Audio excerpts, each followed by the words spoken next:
Good afternoon, and welcome to the Woodridge Memorial VFW Post 1578 Pearl Harbor Day service. We welcome all the veterans that are here, all the World War II veterans that are here. Pearl Harbor Day is Tuesday, December 7th. This year marks the 69th anniversary of this vicious attack on America. When the attack was over, 2,403 American personnel and civilians lay dead. To begin our service, if you will, please rise and join me in the Pledge of Allegiance. Post, Tan Hut, present arms.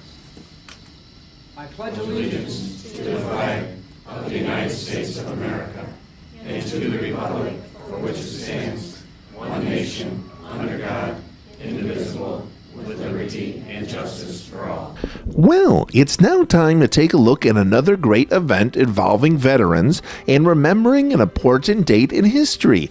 On Sunday, December 5th, 2010, at the Woodridge Public Library in Woodridge, Illinois, the Woodridge Veterans of Foreign Wars Memorial Post 1578 was putting on its Pearl Harbor Day Remembrance Service.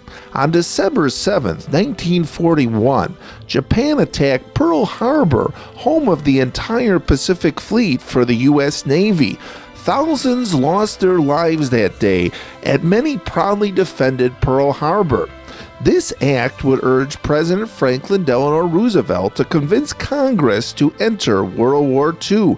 As always, America reigned victorious, and once again our rich freedoms and liberties were preserved.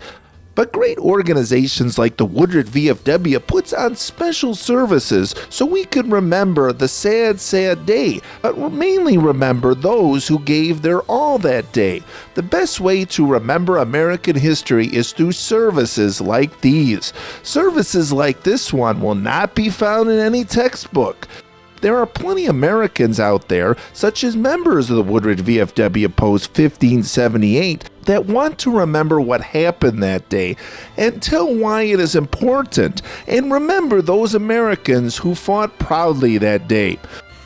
So this service the Woodridge VFW put on included presentations from Woodridge VFW members, as well as playing a DVD of President Roosevelt's famous Pearl Harbor address, and also included a special ceremony involving all World War II veterans as they were honored this day. There was also a wreath presentation. For more information on the Woodridge VFW Post 1578, please take note of your screen. God bless these veterans. God bless Woodridge. And of course, God bless America. Good afternoon, and thank you for being here. We welcome you. I have a little reading here that I probably have read about 4 or 5 times in the past, but it's very inspirational reading, and I hope you just sit and listen to it again if you've been here 4 or 5 times before. Thank you. Pearl Harbor Day. Sunday morning, like any other, sunny, quiet, Sunday paper, holiday routine, and yet from this pleasantly soft, you have to excuse me, I knew something was wrong when I was saying twice as many words. That day would be a soft vision would awaken a sleeping giant. That day a wound would be inflicted upon our nation so deep that the words still echo, a day that will live in infamy. Sons, brothers, husbands, and fathers gave their lives that day. Some never awoke. Many died bravely at their battle stations or on their way to, while others passed on in defense of fires and damage that raged from within. No word spoken could ever convey the carnage, destruction, shock, and surprise of that day. For the memoirs of survivors, film footage, and historical documentation best savors the plight of our sailors, Marines, and airmen.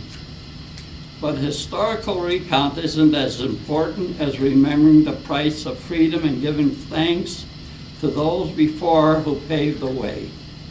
Remembering this date will tie a younger generation to their past. For in this day of commerce, internet, and self-indulgence, we tend to forget the foundation of freedom and liberty from which our great nation is founded. These men were citizen soldiers, served out of duty and a sense of honor. Few had aspirations of a military career. Instead, most remembered their fathers and grandfathers called to arms before and during World War I. And they heeded the call for this fight. Instilling that sense of God, country, and family is our challenge for tomorrow. Remembering the events of this day and the price paid will help stoke the fires of commitment among a generation that may only equate Pearl Harbor to old war movie settings. So on this day, in the midst of the holidays, with lights, shopping, festive parties, family, and socializing, let us stop, commemorate, and give thanks to those brave hearts that in 1941 served at the pointy end of a spear to preserve a way of life for future generations. As we go forth from this day, let us forget not the price paid by many to preserve that which you and I enjoy today. Thank you, and God bless America. 15 Medals of Honor, our nation's highest award for heroism in combat, were subsequently awarded several posthumously to American fighting men for actions that day. This was an unprecedented number of Medals of Honor for one day in our country's history.